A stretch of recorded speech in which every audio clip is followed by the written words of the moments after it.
नमस्कार, मैं सुनील चौरसिया, आप देख रहे हैं contributors.com।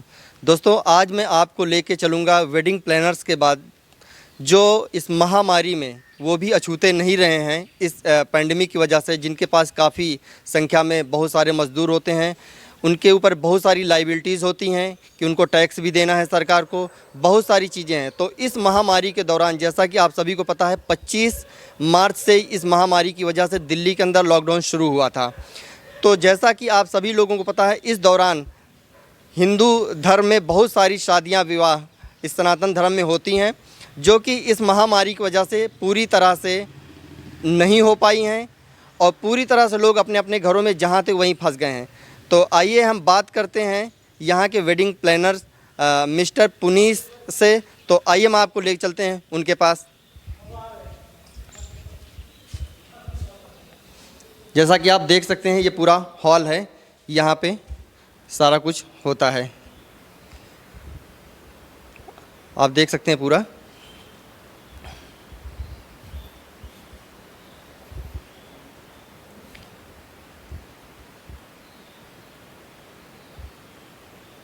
बाहर का लॉन, 1 मिनट आ जाओ। कोई बात नहीं सर, चाहे बाहर आप आ सकते हैं, अच्छा मौसम है। आप ये देख सकते हैं, ये पूरा लॉन है, यहाँ पे शादी विवाह होती हैं। जैसा कि आप सभी को पता है, मार्च के महीने से यहाँ पूरी तरह से रौनक होती है, लेकिन इस पैंडमिक, इस महामारी की वजह से कुछ भी नहीं हो पाया है। जो जहाँ था वहीं टिक गया है। तो आइए हम बात करते हैं इसके प्रबंधक मिस्टर पुनीत से कि इस लॉकडाउन के दौरान उन्होंने कितना सफ़र किया, क्योंकि उनको बहुत सारी लाइबिलिटी भी थी, बहुत सारे उनके वर्कर्स भी थे। सर नमस्कार। नमस्कार पहले तो सर, मेरे इस चैनल पे आपका बहुत बहुत स्वागत है जी।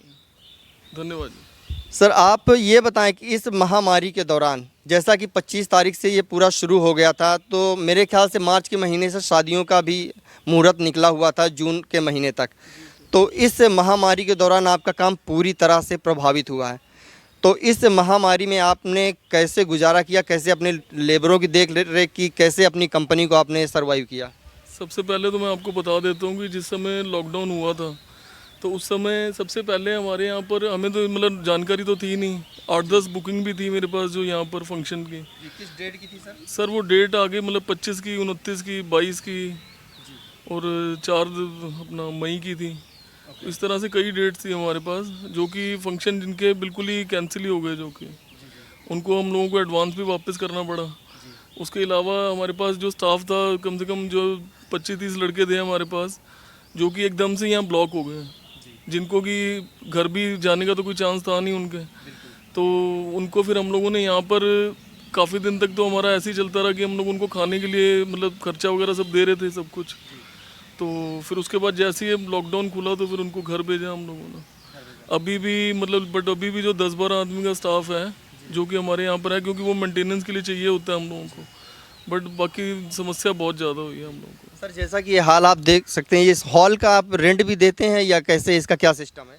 एक्चुअली सर ये तो कम्युनिटी सेंटर है यहाँ पर, तो ये तो डीडी का कम्युनिटी सेंटर है। यहाँ पे हमारे फंक्शन ज़्यादा चलते थे। इसके अलावा भी और भी होटल्स वगैरह में हम लोग काम करते थे, जो कि सभी काम बिल्कुल ही बंद हो गए, बिल्कुल ही बंद हो गए। तो सर, इसका कोई कम्युनिटी सेंटर को आपको रेंट देना होता है? नहीं, इसका तो रेंट नहीं है, बट गोडाउन्स वगैरह ये तो गवर्नमेंट का है। बट और भी जगह हैं जहाँ पर जो हम लोगों को, जैसे गोडाउन का हो गया और स्टाफ की सैलरी होगी, हमारे पास गाड़ियाँ हैं उनकी इंस्टॉलमेंट्स होगी, जो कि सब कुछ ही बिल्कुल ही बंद है अभी। तो सर, इस पैंडेमिक में आप क्या चाहते हैं कि सरकार आपकी किस हिसाब से मदद करे, किस हिसाब से आपके लिए करे कि आप भी सर्वाइव कर जाएं? सर सबसे पहले तो हम लोगों की जो इंस्टॉलमेंट्स हैं, गवर्नमेंट ने 3-3 महीने के लिए बढ़ाया, बट बैंक नहीं मान रहे हैं। हमारा मतलब जहाँ बैंक से हम लोगों ने लोन था, बट वो हमें आज दिन भी तंग करे। अभी 3 महीने के लिए बढ़ा भी दिया। मैं आज भी सुबह बैंक वालों से हाथ पैर जोड़ करके आया हूँ कि भाई इसको आप 3 महीने के लिए और बढ़ा दीजिए। तो सबसे पहले तो गवर्नमेंट की तरफ से इंस्ट्रक्शन होनी चाहिए बैंकों को कि लोगों को तंग ना करें। नंबर दूसरी बात सर, हम लोगों के ऊपर जीएसटी की एक बहुत बड़ी मार है, जो कि हम लोगों को, क्योंकि लोगों के घर में छोटे छोटे फंक्शन होते हैं, तो जीएसटी जो है मतलब वो हमारा कम होना चाहिए। और नंबर दूसरी बात ये कि फ़िलहाल तो अब जैसे जो एमएसएमई सेक्टर के अंदर और लोगों को सबको सहूलियत दी जा रही है, तो हमें भी देनी चाहिए गवर्नमेंट, जो कि बिल्कुल ही नहीं मतलब देते। और हमारा जो ये बिज़नेस ऐसा है, हम लोगों ने आज से नहीं, हम लोग हमारे जो क्योंकि हमारे फादर फोर फादर भी यही काम करते थे। हम लोगों ने जब जब भी देश के ऊपर विपत्ति आई है तो हम लोगों का जो बिजनेस है हम लोगों ने सबसे ज़्यादा साथ दिया लोगों का। अभी भी क्या था कि जैसे जब ये लॉकडाउन हुआ उसके बाद जो हमारे यहाँ का लोकल एरिया के जो पुलिस वाले हैं तो उन्होंने हमें बोला कि जैसे बेडिंग चाहिए उनको, तो हम लोगों ने उनकी हेल्प की बिल्कुल फ्री ऑफ कॉस्ट। पूरा उनको बेडिंग उनको प्रोवाइड की, जगह प्रोवाइड की उनको। कुछ दिन तो उनको हफ्ता 10 दिन तो खाना भी प्रोवाइड किया हम लोगों ने। और इसके अलावा जब जब भी इस तरह की कोई भी विपत्ति आती है तो हम लोगों का योगदान सबसे आगे होता है। दूसरी बात यह कि हमारा कोई भी आप, क्योंकि हम लोगों का टेंट का बिजनेस है, हमारी मतलब बड़ी से बड़ी रैलियाँ और बड़े से बड़े कोई भी इस तरह के जो इवेंट होते हैं वो बिना हम लोगों के नहीं होते। बट हमारे ऊपर ना गवर्नमेंट का बिल्कुल ही ध्यान नहीं है, बिल्कुल ही ध्यान नहीं है हमारे। सरकार से आप चाहते हैं कि सरकार आपके लिए भी कुछ करे कि जिससे आपकी भी सर्वाइवल हो पाए और आप अपने मज़दूरों को किराया दे पाएँ, उनकी जो भी सैलरी है वो दे पाएँ, उनको खाना दे पाएँ। सर थोड़ा सा मैं ये जानना चाहूँगा आपसे कि जिस हिसाब से इस पैंडमिक में लोग यहाँ से छोड़ के गए हैं, तो क्या आपको लगता है उसके बाद जब सरकार ने दोबारा इस लॉकडाउन में बोला कि आप शादी प्लान कर सकते हैं 50 लोगों के साथ में, तो क्या इस 50 लोगों के साथ में जब सरकार ने बोला कि शादियां हो सकती हैं, तो क्या उसके बाद आपके पास कोई बुकिंग आई है? बुकिंग आई थी, इंक्वायरी आई थी, बट बुक कोई भी नहीं हुआ। बुक कोई भी नहीं? नहीं, कोई भी अभी मतलब ना तो कोई लोग किसी के यहाँ जा रहे हैं अभी, ना ही लोग बुला भी नहीं रहे अभी किसी को। तो जब फंक्शंस होएंगे ही नहीं तो हम लोगों का कहाँ से खर्चा निकलेगा। तो मतलब आपका कहना है कि अभी तक एक भी बुकिंग आपके पास नहीं आई? तो जैसा कि आपने देखा, ये थे मेरे साथ पुनीत लूथरा जी, जो लूथरा टेंट हाउस के मालिक हैं, जो इस कम्युनिटी हॉल को चलाते हैं, जो डीडीए का है।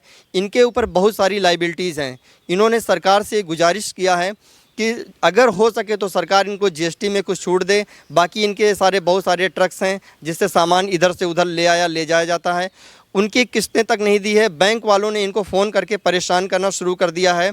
तो जैसी इनकी डिमांड है तो मैं भी अपने चैनल के माध्यम से सरकार से गुजारिश करूंगा कि जो भी यथासंभव कोशिश, जो भी इनकी मदद हो सकती है सरकार करने की कृपा करे। और इसके नीचे जो नंबर दिए हुए हैं मिस्टर पुनीत लूथरा के, आप उस पर कोई भी कांटेक्ट कर सकता है अगर आपको टेंट की किसी चीज़ की ज़रूरत है। तो आगे की अपडेट के लिए भी देखते रहिए contributors.com। नमस्कार।